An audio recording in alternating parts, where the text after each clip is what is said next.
All right, well, welcome everyone. Thank you for joining me this afternoon. My name is Paula Hunter, and I'm just going to give a quick overview of the history of Mojaloop in 5 chapters, but the chapters are not long. Chapter 1, the Gates Foundation in 2016 asked the question, how can we increase financial inclusion? And so they, studied it, particularly in developing markets, to understand what are the systemic factors that are contributing to people that are underbanked and underserved in the financial sector. And one of the things they found was that the digital payments platforms were not reaching folks in rural and in impoverished areas. So what they created was a vision called Mojaloop, where everyone would benefit from an inclusive economy. An inclusive, interoperable, and real-time payment system was an important component of this digital economy. So as I said, in 2016, they established this vision. They put together a team of technologists, including Ripple and Crosslake Technologies and Modusbox and others, to create an open source platform that could be launched in market to deliver this inclusive payment systems. And the first community convening was in Johannesburg in 2018. We have since had 25 community meetings across the continent of Africa. My last one was in Kigali, Rwanda in November, where we had about 200 people in the room. So we've come a long way. We had a little blip during the COVID era where we weren't traveling, but we did virtuals, as I'm sure all of you did as well. But we've really pulled together a really dynamic community. And what that community is doing is maintaining the Mojaloop platform, which was built specifically to help hub operators drive financial inclusion. Many central banks either manage a hub themselves or they outsource it to a nonprofit or a for-profit hub operator, and that really becomes the glue or the plumbing for the banks, mobile financial institutions, mobile network operators, SACCOs and PICPs to all exchange payment systems. It was developed from the ground up for small value, high volume transactions, unlike the commercial banking systems you see in North America and Europe and UK, where it's high value, lower volume. We're really trying to reach, people with $1 transactions or less. So therefore they have to be instant and very fast to settle. And we wanted maximum flexibility in the system. Some of the core technologies, which would be familiar to folks in the open source world, Kubernetes, Linux, Docker, Kafka, Rancher, and others. I mean, this is just a partial list. It continues to evolve. But basically, our development team looks at any problems that we have with the core stack and say, is it available in open source? If not, we build it, but we try to default to open source whenever possible. And of course, anything that we develop ourselves is available via open source. We also develop on AWS for the most part. We also have it running on Azure and Google Cloud. But by and large, all of our potential customers want on-prem deployments. Digital and data sovereignty is critically important for them right now. So 2016, they had an idea. 2018, they launched an open source platform. And then Gates Foundation said, we don't want to run this. We're not a software company. We're a philanthropy. So they said, we need to spin this out into an open source foundation. So I created the Mojaloop Foundation, registered in the United States, got tax exempt status, and built up a team that would nurture the community, be the stewards of the code base, and grow deployments around the continent. Borrowed structures from other open source foundations we've seen in the past. We have a board of directors. We have a design authority and change control board that oversees the technology stack. And we have a community that continues to evolve and thrive. Our officers of the corporation are Costa Peric. He was formerly of SWIFT, now at the Gates Foundation, and myself as executive director. I've been in the open source consortia space for about 20 years now, or longer, depending on how you count. So I brought to the foundation that expertise of open source foundation governance. We also have sponsor and promoter members that pay dues to help with our funding, but our major source of income as a foundation are, in fact, grants from Gates Foundation, Rockefeller Foundation, Co-Develop, and other parties in this space. Our community has really evolved over the last 5-6 years. We have about 1,400 participants, I would say less than 100 active contributors, but there's so many. I mean, when I say contributors, I mean coders, people actually contributing to code base, but we have hundreds of people that contribute to documentation requirements and evangelism for us across 6 continents, 47 countries. And as you see, our center of gravity really is Africa, Southeast Asia, and some of Central and South America. About 2 years into this evolution, the concept of digital public goods became vogue in the marketplace. Digital public goods and DPI, digital public infrastructure. There is a plethora of companies, those are just half the logos on the digital public goods website, that are supporting standards for digital public goods, which should have fundamentally 3 characteristics: non-rivalrous, non-excludable, and globally available. So, different language than you might find in traditional open source project vernacular, but I think the intent is similar, is open and free and accessible to all. And these DPGs are an important component of digital public infrastructure projects. Tremendous amount of focus and interest in investing in digital public infrastructures in developing economies. People investing in the World Bank, USAID, and many, many others that are putting significant multi-million-dollar investments in digital public infrastructure projects. And why do DPGs matter? In this space, it has traditionally been the venue for proprietary solution providers and very large global SIs. So think about infrastructure projects, whether it be identity or healthcare management or payments platforms. It's typically been the domain of very large international players and proprietary players.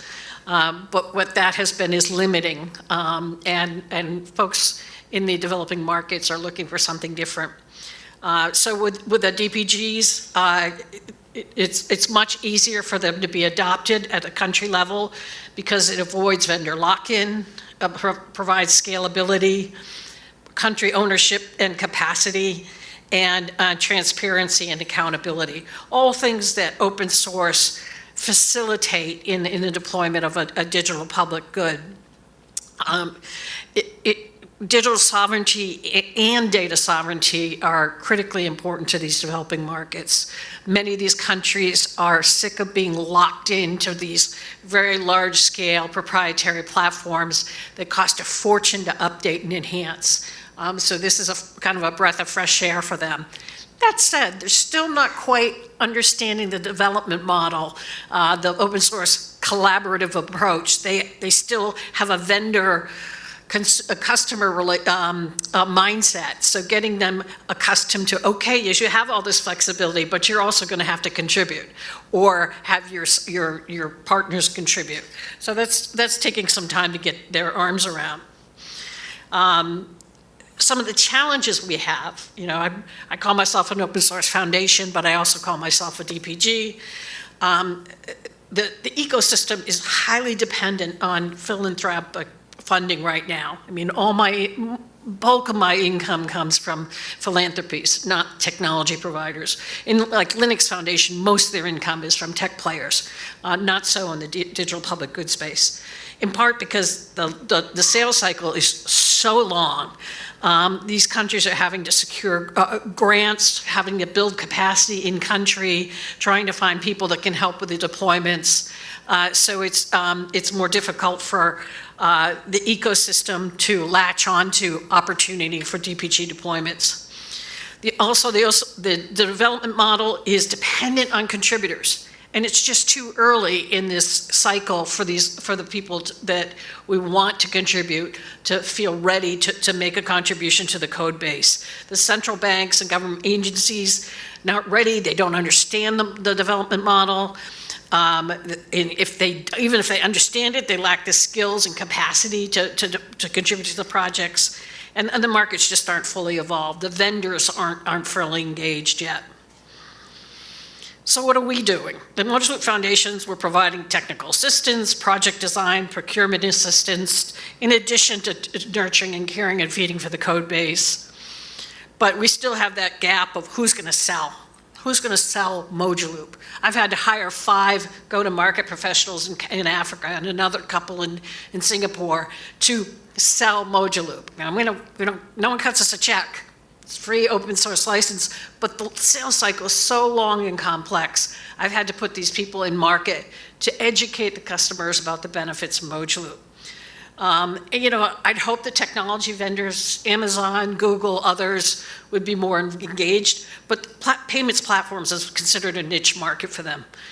Each country will do 1 or 2 rollouts. It's just not big enough for the large tech companies. And the systems integrators are very wary of open source projects. They still don't understand how they can make money if they're not selling software. And there's so many stakeholders involved in gaining a project approval. The central bank, hub operators, Ministry of Finance, Ministry of IT, major funders, the market ecosystem. So a very complex and long sales cycle. So that's why we had to invest more on that. I've got to move quickly because I'm running out of time.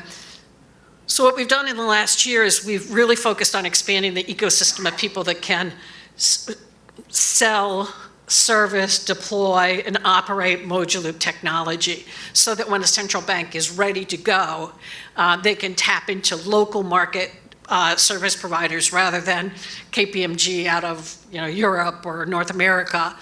So what we do is we go to a country that's interested in a technology. We say, who are your top SIs? We will train them. We will build up their capacity. When you're ready to go, you have people in country that can help deploy your solution. We do online training. We provide practical business level workshops. We do face-to-face training. And then what we do is we mentor these SIs to join work streams and contribute to our code base on projects so that once they get to a point where they can bid on a project, they can point to their experience, their training, their skills, their activity in the community, and have a leg up with their competition as far as delivering services for those projects. Because none of these governments can do it on solo. They have to have supplemental resources. So we've developed a very rich set of online training courses. And the result is we now, as of end of last year, have 16 service providers in our service provider directory, people that have gone through this accelerator program, have gone through the online training, have gone to the workshops. So these are now kind of extensions to our sales and go-to-market team, but also they are the people that can help the countries deploy and make money deploying those. And thus we have projects underway in I don't know how many countries now, but as you can see, all around the continent. We also have the Philippines, Cape Verde, Mexico, Myanmar. So we're making good progress. We've grown our team considerably. A much bigger team than we expected. We did not expect to have to do the go-to-market function. The market just wasn't ready for Mojaloop, so we had to invest in that. We also had to invest more money on the technology stack because the community wasn't ready to do all the heavy lifting. So we have a much bigger team than we originally envisioned. As far as the future is concerned, we continue to grow the ecosystem of participants that are able to help deploy these solutions in market. Continue to cultivate an impactful community, so get those people that are selling and deploying Mojaloop into the community, contributing to the work streams. Continue to maintain, enhance, and scale the platform. There's always new features and functionalities that we need to deploy. We'll be delivering new services because some of those countries want us to provide L3 service, not the systems integrators, so we'll be rolling out that service this year. And then we have to ensure our sustainability. We don't have the technology vendors knocking on our door to become dues-paying members of the foundation, so we're very dependent on philanthropies right now. Hopefully the service offerings will help offset some of our expenses, but we need to really focus on sustainability. So in April, we have our 27th community meeting. Typically, we have 150 to 200 participants. Developers, central banks, hub operators, systems integrators, mobile network operators, the whole ecosystem comes in, learns more about the technology, talks about the business values and benefits, shares best practices and horror stories amongst different countries. And these are open and free to our community and even available online as well. So if you want to learn more, you can visit us in Ghana, or you can visit us virtually and partake of all the sessions. So with that, I will thank you for your attention and see if there's any questions.